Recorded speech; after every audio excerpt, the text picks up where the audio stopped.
Luigi Angeletti, segretario della UIL a Treviso, nel cuore di quella Marca laboriosa che è oggi in difficoltà. Una delle aziende leader ed emblema del territorio, la Benetton di Ponzano Veneto, ha annunciato complessivamente 450 esuberi, 228 solo a Castrette di Villorba, senza contare l'annunciata rescissione di contratti con 135 laboratori terzisti, per la maggior parte in Veneto. Purtroppo è la conseguenza della crisi economica che stiamo vivendo e che colpisce ineluttabilmente una delle province, se non addirittura la provincia più industrializzata d'Italia. La situazione è grave, continua Angeletti, servono riforme, una nuova diversa politica economica nazionale. Se non si riducono le tasse sul lavoro, noi non riusciamo né a rendere più competitive le imprese, né ad aumentare il mercato interno.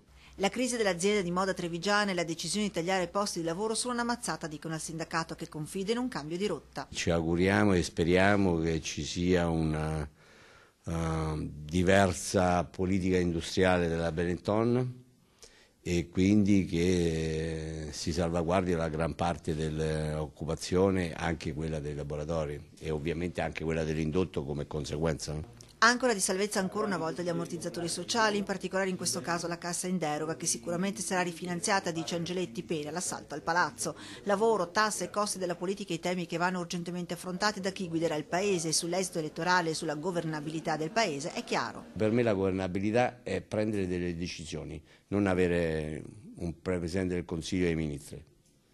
Quindi e questo lo ritengo una cosa complicata, perché parlano di tutto escluso che di questo, cioè per esempio di come ridurre le tasse ai lavoratori e da dove prendere i soldi.